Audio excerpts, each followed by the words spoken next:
It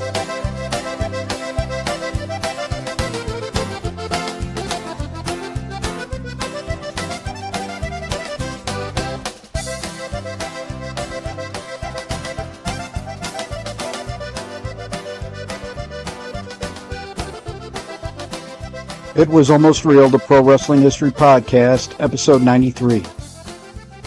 Hello and welcome to this episode of It Was Almost Real, the Pro Wrestling History Podcast. My name is Ken Zimmerman Jr., and this is the podcast dedicated to the history of professional wrestling from the 1860s to the 1930s. And in this episode, I will be talking about the match from July 4th, 1916, that didn't bore the fans half to death. But before we get into the main topic, I just wanted to let everyone know that this is going to be the Winging It episode of the It Was Almost Real podcast. I've made very few notes this week, and those episodes seem to be better, so stick around. You might enjoy it a lot more. I'm actually recording this episode on Sunday, July 6th for Monday, July 7th podcast. And I had said on the previous podcast that we were only going to have 2 episodes this month, because I'm going into my summer schedule. But by a miracle of scheduling, I think I will be able to produce 3 podcast episodes this month. So you'll get a podcast episode on the 1st, the 3rd, and the 4th Mondays in July.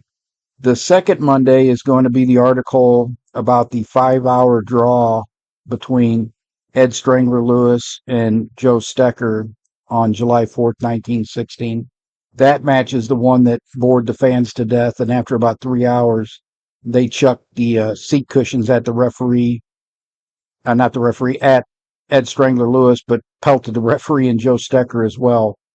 So you can check out that blog post on kenzimmermanjr.com, as well as check out the show notes from this episode on kenzimmermanjr.com/episode 93. Had quite the morning this morning. I got up and worked on the website for about 45 minutes or so to, as everybody knows, I've said in the past few months, I switched web host providers, which cost me all my media files.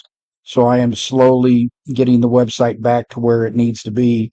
And while I'm doing that, I'm kind of doing a redesign at the same time. So by the end of summer, kenzimmermanjr.com will be back to normal, but it's still serviceable in its current condition. And I got to the gym this morning at 9 o'clock as opposed to 7:30, which is when I normally get to the gym to do legs on Sunday. And I got to witness a freaking assault this morning at the gym. And the sad thing is, it wasn't a couple of younger guys who you could excuse for being full of testosterone. And no, it was guys in their 40s and 50s arguing over a fan. So I had completed my leg workout. I was in the CrossFit room on the recumbent bike, and 2 of the regulars were in there, and I thought that they were having a discussion. At first, I didn't even really pay much attention to them. I saw they were standing in the doorway. They're regulars. I figured they know each other. And I thought they were having a conversation when one of the guys takes his glasses and tosses it over into his gym bag, and I can see that this is really getting heated. So I take one of my earbuds out, and I'm listening to what is going on, and they're having an argument over the fan. One of the guys came and turned the fan into the other room that the one guy was using. Didn't ask, didn't say, hey, you mind, just turned it. And when the guy said, hey, I was using the fan, he said, well, you ain't turning it back, which started this whole rigmarole. And they were, in the beginning, I would say, having what we used to call an FU fight. That's where 2 people really don't want to fight, but they don't want to back down, and they're posturing, and there's a lot of swearing and a lot of, I'm going to knock you out, and I'm going to do this, and I'm going to do that. And the problem with that is, if somebody doesn't intercede, it may actually get to fisticuffs, even though they really don't want to have the fight. So I'm sitting on the recumbent bike, but I said, guys, come on and calm down. This is over a fan. You guys really going to have a fight over a fan? And they both turn to me and start explaining to me how the other one's a jerk and all of that. And I was like, guys, I understand what you're saying, but realize you're going to have an argument, possibly get kicked out of the gym over a fan. Bring it to Mike, who's the gym owner, and just let him settle it. And I thought that had calmed things down because they started to look like they were going to go their separate ways. And then the one guy went to turn the fan back and the other guy shoved him. And there was one of the sleds that you push with the weights on it in a CrossFit room that he tripped over. Fortunately, he didn't wipe out, but the guy didn't shove him any too gently when he pushed him. I'm like, oh, now I'm going to have to get off the bike and get between these guys because this is going to get into fisticuffs. And the other guy said, that's it. I've had enough. I'm getting a hold of Mike. This is ridiculous. So it was like, oh, good. They're not going to have a punch up. And I said, guys, you guys just need to separate. He called Mike and was leaving a message with Mike. So the other guy turned the fan back. He's the one that turned the fan away in the first place. Turns the fan back and goes back in the other room. But actually, he ended up leaving the gym. And after the guy that was assaulted called the gym owner, he also called the local police department. I saw it all, so now the police are involved, so I stay there to tell the police what I saw. And they come in, they talk to him, they give him a complaint form, and they leave. Don't ask for a witness statement, don't ask about the cameras there if it captured anything. So I don't know if they're turning this over to some investigator who's going to do some more follow-up, or if it just really wasn't on their high list of priorities that morning to worry about a pushing match over a fan in the gym. That's how my morning has started out. And the thing that surprised me the most about it was the age of the guys involved. Because usually when you get up to be my age, you've proven everything to yourself that you ever needed to prove yourself. And you don't need to go around getting into punch-ups over fans at the gym. This devolved into a guy shoving another guy over a fan. So the lesson out there is there are a few things worth fighting for. Somebody comes after, tries to hurt somebody you care about. Somebody tries to attack you and you have to defend yourself. But somebody running their gums, who cares? You know, just say, kid, I'm going to save your life and let you grow up to become wise and just go do something else, you know. But that's how my morning started. So lucky me. And in fact, this is the second encounter I've had with our local police department in the last 2 months. The second time in the last 2 months, because a month ago, some young lady having an argument with her boyfriend decided it would be a good idea to jump out of her moving vehicle and it was probably only going 15 to 20 miles an hour, but that was enough to propel her back 15 feet behind that car and land in front of my car. And this is a 2-lane road with no shoulder. So I ended up pulling over as close to the yellow line as I could to protect her because she's laying in the road, threw on my flashers, and my son and I jumped out to see if she was okay and everything. And my son called 911 to get the ambulance rolling right away because she had hit her head. But fortunately, it was the last thing that hit, not the first thing that hit. But, you know, I could do without having so much contact with the local law enforcement. And hopefully my life's going to get a lot more boring here in the next few months. I don't need to keep running into stuff like this. So update-wise, the Righted Championship is out. Actually, I haven't even really started pushing the book, and we've had some sales already, so I appreciate that. I'm going to chalk that up to it's probably people listening and heard me announce that it was available. And this book I wrote with the intention of straightening out the record because I was listening to an old podcast. I do not normally listen to the podcast after I do post-production on it. So all of the podcasts we've done in the past, I don't normally listen to. But over this past week, while I was getting the website, one of the categories I was working on was the podcast category. And I listened to the Christmas Day episode from 2023 and the New Year's Day episode from 2024, because on both of those I had my cousin Dan was with me and my boys were on that one.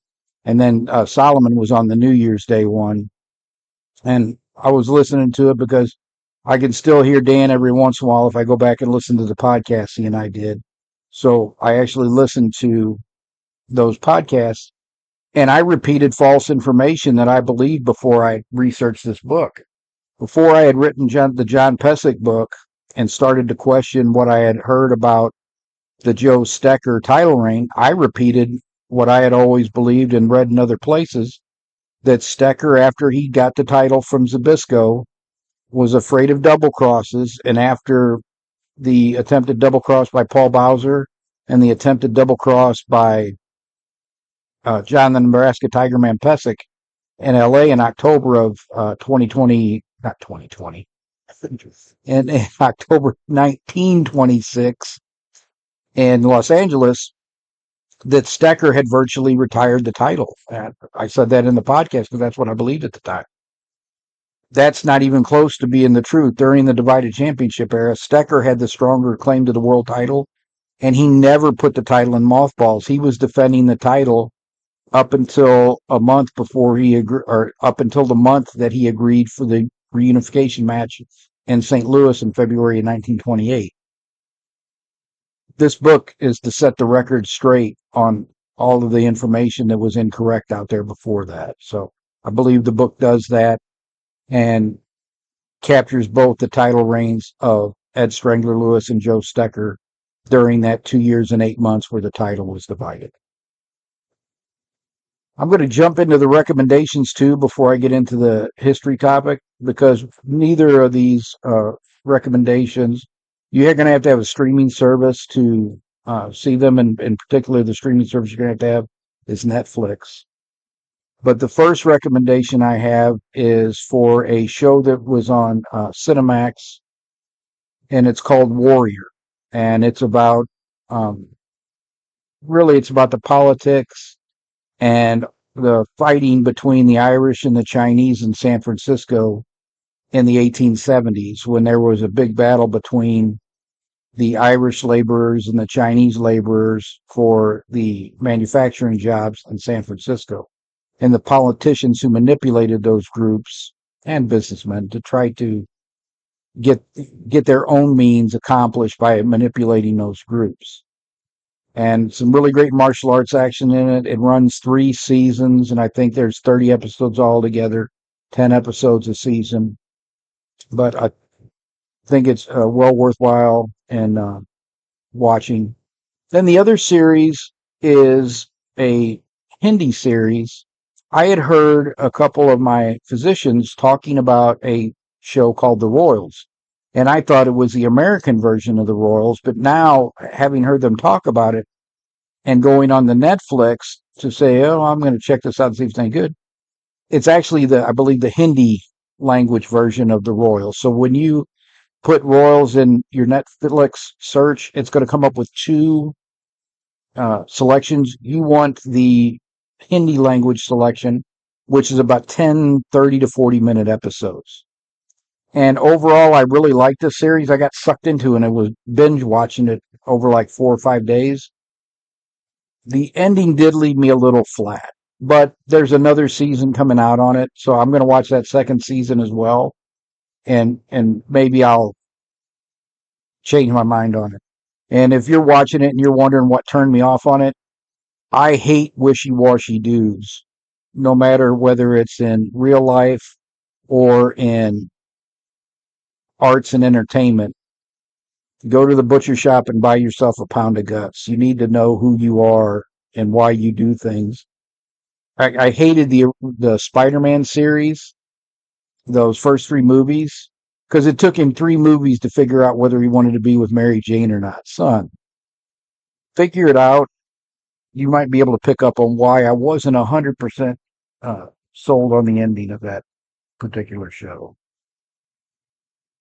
I've been watching a little bit of AEW in the last week or so, getting caught back up on some of the things they're doing. And I think I finally put my finger on why AEW can be a slog for me. And that is because all of their storylines revolve around friendship. Being betrayed by your friend, almost getting murdered for your friend. You like this friend better than you like me. None of the storylines are I want to be the best. I'm this, I'm that. It's always about friendship, or, I'm trying to save this company, this revolution. And those are the 2 themes that run through the show. It just leaves me a little bit flat. There are great matches that they have, but there are not as many as they would lead you to believe, or that they probably believe themselves. I think they think all the matches they put on are better than the matches that WWE puts on. Where I would say WWE does a little bit better than them is the storyline and the match telling the story and continuing that story that they're telling. But they also throw in a lot of garbage with this overly contrived dialogue that these writers come up with that no human being would really say. On the AEW side, they sound more like stuff that they would say themselves because nobody's writing it for them. But the matches don't always continue the storyline or match up with the story that they're trying to tell, because they go from having these promos building up the match to having a match, but that match does not always forward the storyline. The match a lot of times is a amalgamation of moves that on their own look really cool, but everybody else is doing them as well, so it doesn't have the impact that I think people think that it has. So I was watching some of the pay-per-views from 2020 on Max, and there was a match between Hangman Page and Kenny Omega when they were the tag team champions, and they were wrestling FTR. Other than the fact that I think that match went about 5 minutes too long, that is one of the better matches I've seen in the last several years. However, the best match I've seen in the last 5 years is the match between Aleister Black and Buddy Matthews. No, he was Buddy Murphy then. See, when they have the names so close together, it's hard to keep straight. He was Buddy Murphy, and then he was just Murphy. But when he was Buddy Murphy, they had a match at a pay-per-view in 2021. That's probably the best match I've seen in the last 5 years. So WWE is capable of having really great matches. Their matches are more enjoyable though because they continue a storyline. Watch the Roman Reigns Jey Uso story that they have on the network, and watch the matches and the promos, and they all work together synergistically to get you to the end of the story where Jey finally has had enough of Roman and takes care of Roman. I think that they're better storytellers. Match quality, I think that on every AEW pay-per-view, you get one or two matches that are really extraordinary. And if you can slog through the 4.5 hours to see those one or two matches, it's well worth it. I expect that Hangman Adam Page is going to beat Moxley for the world title, and I don't think that that's a bad decision at all.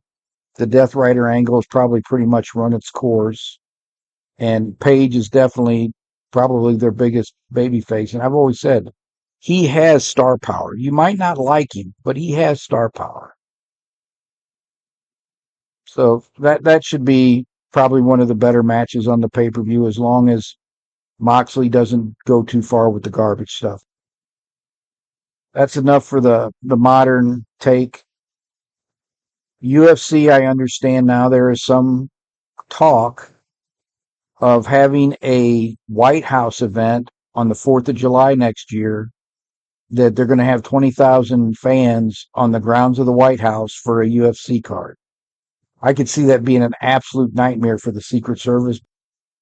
I think that it could be a bad decision for UFC's part, but I would say that if they were going to go do a White House card when Joe Biden was in the presidency too. In this era of divisive politics where people can't even talk to the other person on the other side anymore, and that's why we are at the point we were at where everybody's an enemy.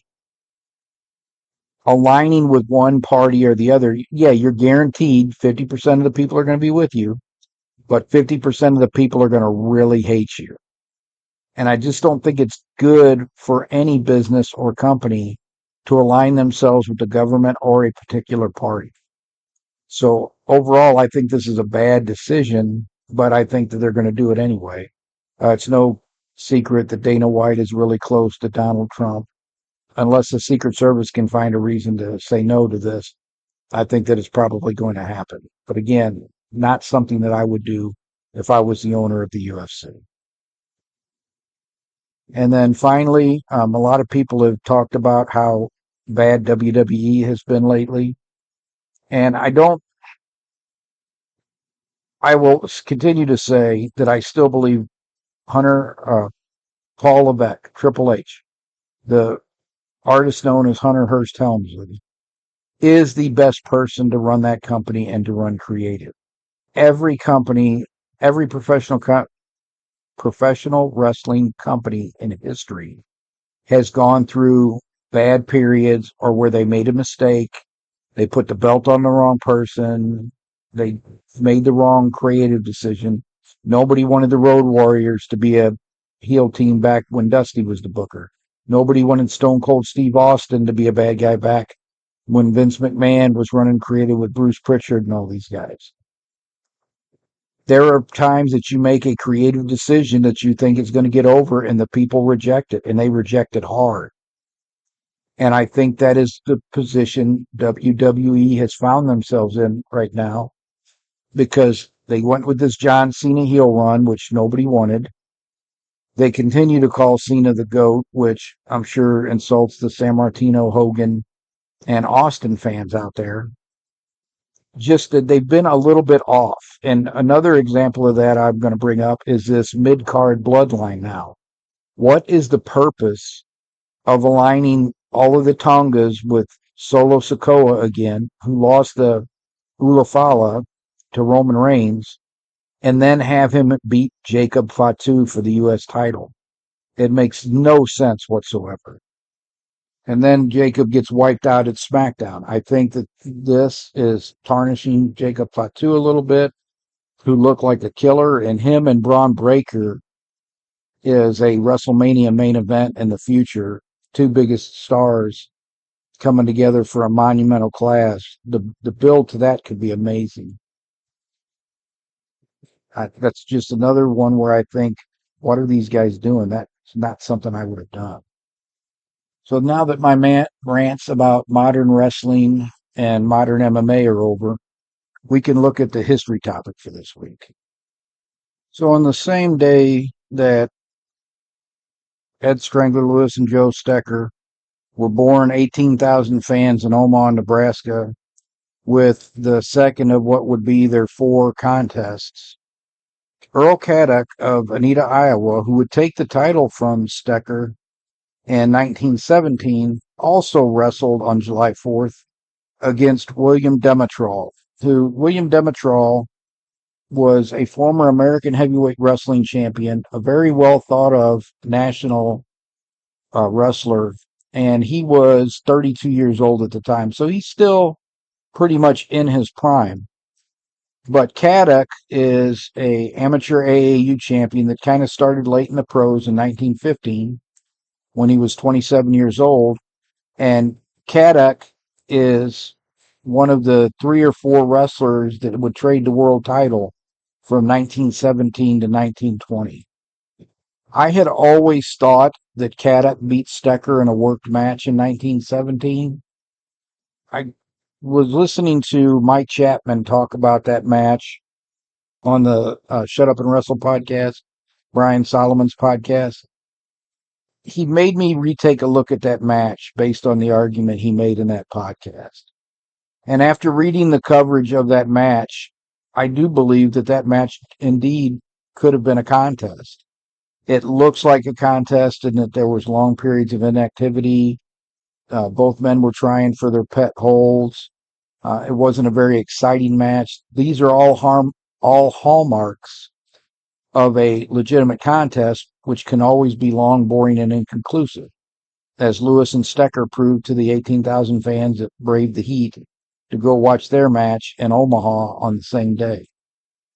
But in this match, Caddock was wrestling Demetral in his hometown of Anita, Iowa.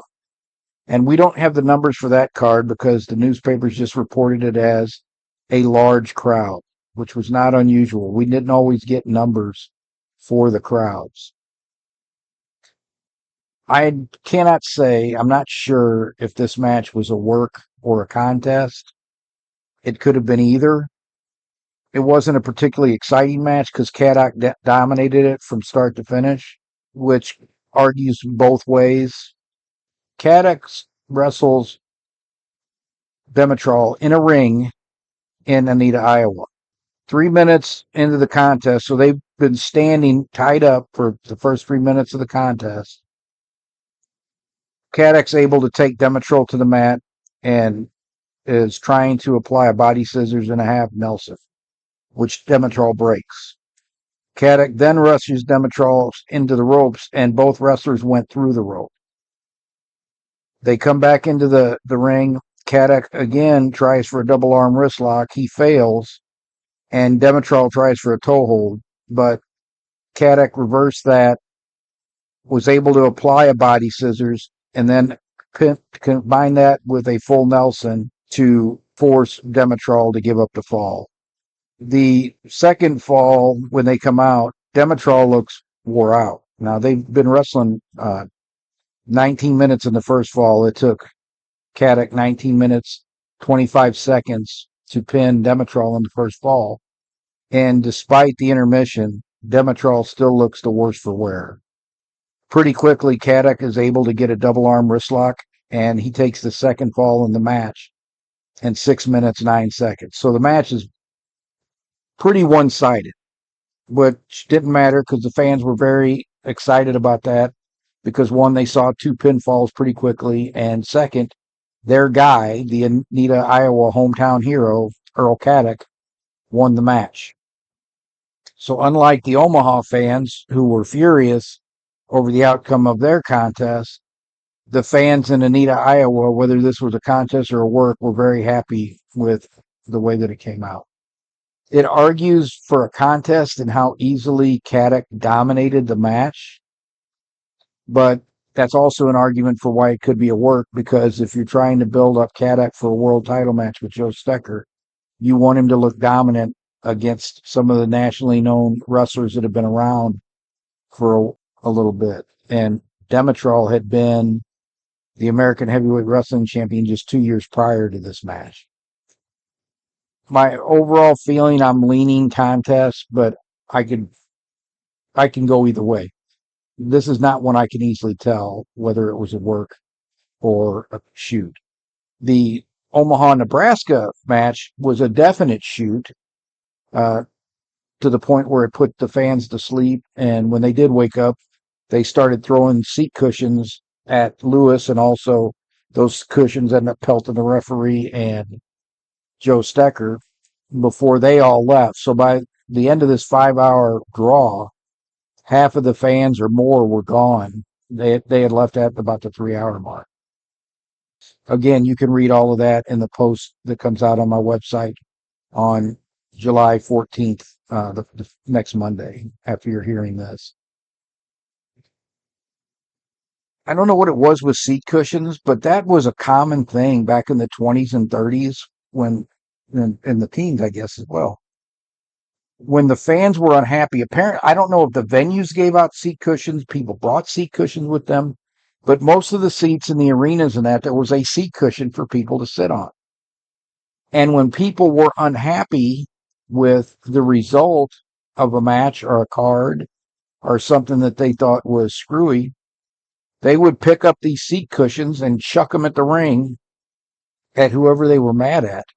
And this happened in wrestling matches. This happened at boxing. I think it happened in baseball games. Hence why today I think all the seats are padded and there's no seat cushions, because somebody got the smart idea. You know what? We ought to just make this cushion part of the chair so they can't chuck it at us anymore when they're upset about something that happened. But that was common. Unfortunately, after they run out of seat cushions, a lot of times riots would ensue. So when seat cushions started flying, the police took that very seriously because it could evolve very quickly into a riot. That happened in Detroit in a match between Lewis and Zbyszko. That happened in Los Angeles when Pesek caught Stecker. Well, he didn't catch him. Stecker let him put the double arm wrist lock on him. And then Pesek cranked it. And when Pesek cranked it, the referee disqualified Pesek for an illegal chokehold, even though he had the double arm wrist lock on. which of course the fans saw as hokey and started chucking seat cushions into the ring. And they got the referee and that out of there because it took the police like an hour and a half to clear the Olympic auditorium after that because people were so furious about that outcome. So when the seat cushions start to fly, it might be time for you to leave if you don't want to be caught up in some kind of riot. I could do a couple of reviews because there's a couple of shows that I've watched over the last couple of weeks, but I will just say that WCW in the early 1990s was absolutely abysmal. I was not, I realized why I didn't realize how bad that time period was because that was during one of the times where I had checked out from pro wrestling. I just didn't tap on it in the 2000s. I had actually tapped on it between 1991 and 1994. It was actually Bret Hart getting the world title back from Yokozuna. I believe that was WrestleMania 11, but I'm not 100% certain. Could have been WrestleMania 9. That sounds more likely. Maybe it was WrestleMania 9. But Bret Hart going against Yokozuna was the storyline that got me watching again because I was always a Bret Hart fan from Primetime Wrestling. Even though Bret Hart was a tag team specialist in the 80s, Gorilla Monsoon, I found out now, and I can't wait to read that book on Gorilla Monsoon coming out soon from Brian Solomon. Gorilla was a fan of Bret Hart's. So he would get a lot of the singles matches from the house shows and that they had recorded, and he would put them on Primetime Wrestling. And Gorilla, of course, would call him the excellence of execution and all of that. Well, Gorilla being a fan of Bret's is what got Bret on Primetime all the time, the nationwide television show. And people saw him as a single. So when he became a singles wrestler, it was not a stretch for anybody to believe that because we had seen him wrestling on Primetime Wrestling as a single against other tag teams and other wrestlers since he got into the WWF in 1985. I was being out of wrestling, not being out of wrestling, not being a fan, not watching. I did not see all those cards in the 90s. And I went back and saw like the Slamborees I saw on tape later on from like 93 and 94. But WCW in 91 and 92, now don't get me wrong, there's always a match or two that you can say, oh, that one was pretty good. Because you still had guys like Ricky Steamboat that were there. So I remember 92 cards were horrible, but you would have Ricky Steamboat versus Rick Rude, which would be an excellent match. So you always had a decent one or two matches on the card because you still had some decent wrestlers. The promos were cartoonish because they were copying WWF at the time. A lot of the gimmicks were just absolutely stupid. The ding dongs. There was a lot of garbage you had to slog through to go to see those one or two good matches. WCW from 91 to 94 was abysmal. I thought WWE was bad, and it was. But it is nowhere near as horrible as WCW was from 91 to 94. A lot of those are available on YouTube, so you don't have to take my word for it. You can go to YouTube and check it out. And I'll put a link up there to one of the WCW shows that I watched in the show notes at kenzermanjr.com, episode 93. So you can watch it and give me your honest opinion of what you thought of it as well. But I thought it was absolute garbage. I think that's going to be it for this week's episode. I have no idea what we're going to talk about 2 weeks from now because I still don't know if this is going to be a group show or if it's just going to be back me being single, the single talker again. So we will sort that all out in the next week or two. I thought my schedule was difficult, and it is, but trying to coordinate with Trey and Caleb, you'd think they were out curing cancer or something. I mean, they're difficult to coordinate their schedules. You know, young men coming up in the world, they've got lots of stuff on their plate, so we'll get them back on as soon as we can get them back on. I did enjoy doing those shows. that I told you about earlier when I was listening to the Christmas and the New Year's show. Those were some of my favorite shows that we ever did, particularly because my grandson Solomon was on the second one. And I had a lot of fun with him being there. And I think I said something about his dad at one point that he didn't like. He's like, hey, but good times, good times. And with that, I hope you all have a great week this week. Good times to all of you. And we'll see you in 2 weeks. Take care, everybody. Bye bye.